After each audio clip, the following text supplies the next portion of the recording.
Hola, buenas tardes. Mi nombre es Iliana. Soy estudiante de la licenciatura en Pedagogía en la Universidad del Golfo, Campus Ciudad Mendoza.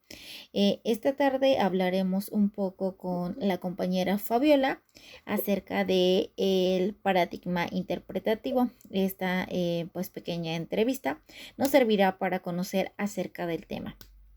Fabiola, yo hasta donde tengo conocimiento, este paradigma sirve para conocer el interior de las personas eh, y sus interacciones con la cultura a través de un proceso comprensivo.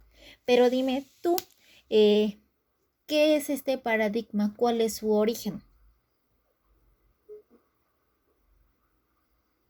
Bueno, antes que nada, su origen surgió a partir de la necesidad de conocernos a nosotros mismos como seres humanos, de conocer a los humanos, a las personas y a la vez a estos o a nosotros mismos como un grupo, ya que, por ejemplo, algunos científicos se dieron cuenta de que el positivismo no era capaz de explicar de una forma entendible ciertas realidades, ¿no? Porque, por ejemplo, el positivismo se basa en lo cuantitativo, ¿no?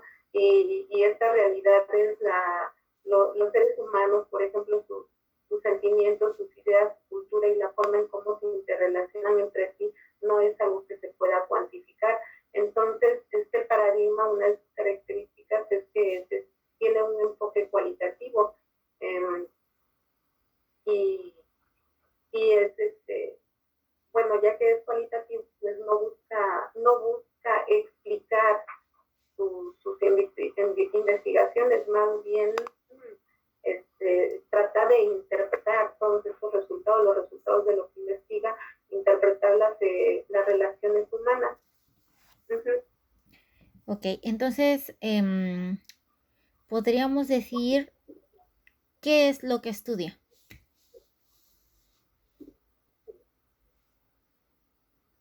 ¿Qué estudian?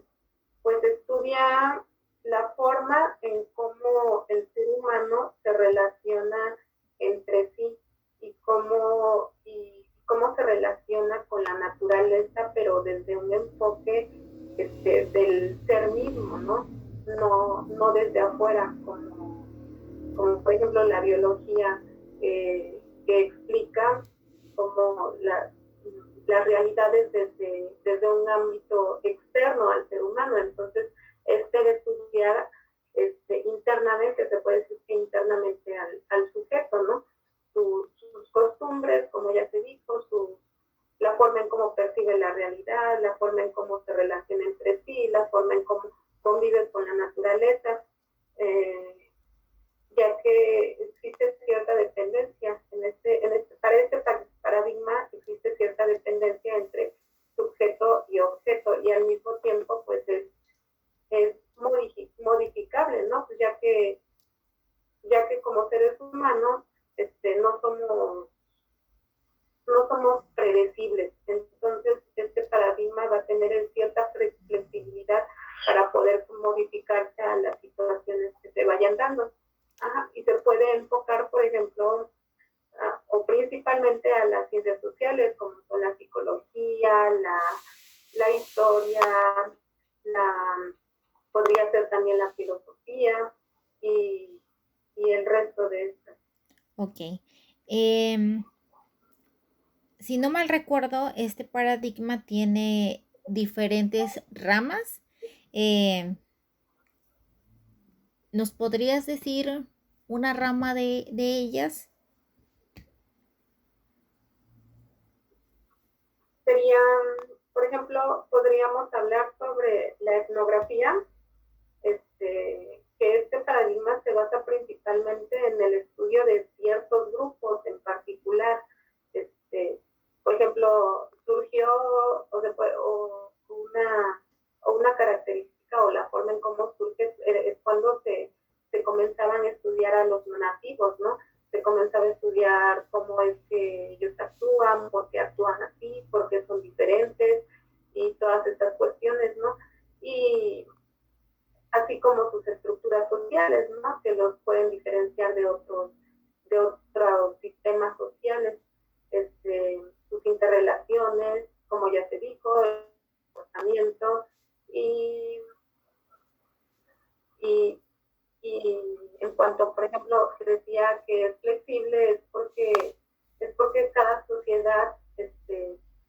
también se diferencian entre sí, ¿no? Ya sea en el pensamiento, en las culturas, debido a su historia.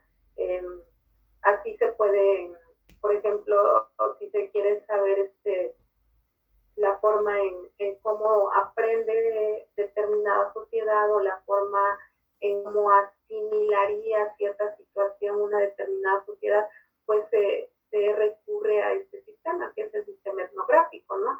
O en su caso, pues cuando se estudian culturas diferentes, se requiere al paradigma interpretativo etnográfico.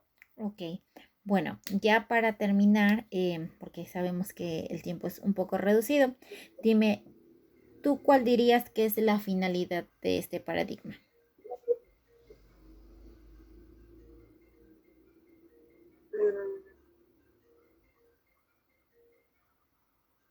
Pues sería más bien poder comprender las diferencias que existen entre cada sociedad, entre cada cultura, o, o podría decirse poder entendernos, poder entender las diferentes culturas que existen para poder involucrarse unas con otras, ¿no? Para incluirlas en ciertas funciones que se realicen a nivel más global, más extenso.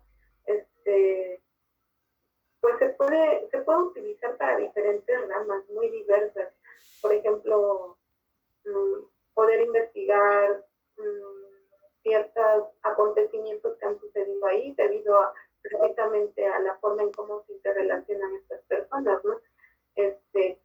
Por ejemplo, puede ser se puede dar igual, ¿no? Sus métodos pueden ser tanto biográfico como de investigación, en la que el participante o el investigador va a formar parte. Por ejemplo, el método biográfico se puede estudiar a una sola persona o a un grupo de personas, ¿no? Las cuales se les puede entrevistar, se les pueden hacer cuestionarios, y en base a en base a todos los resultados que se den, la información se va a triangular precisamente para que la interpretación que se haga al final de toda esta investigación sea más verídica o lo más,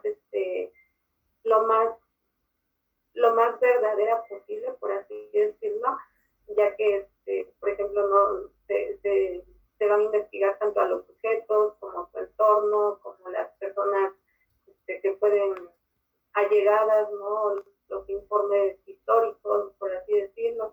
Y en el método de investigación, pues el participante, el investigador, como ya se dijo, va a tomar parte de toda esta investigación. Entonces él se va a dar cuenta y va a empezar a convivir con las personas a las que está investigando, ¿no? Y claro, desde un enfoque indiferente, por así decirlo, ya que no puede hacer aclaraciones particulares, ¿no? Pues no puede hacer opiniones o discriminaciones, ¿no? Ni tampoco predisponerse a lo que ya se sabe sobre esa sociedad a investigar, ya que si se predispone a conceptos que tiene sobre la sociedad, eso va a influir en toda su investigación. Ok, Sí. bueno, pues no me queda más que agradecerte por estos minutos y pues espero que tengas una buena tarde, muy agradable fin de semana. Gracias, igualmente. Hasta luego.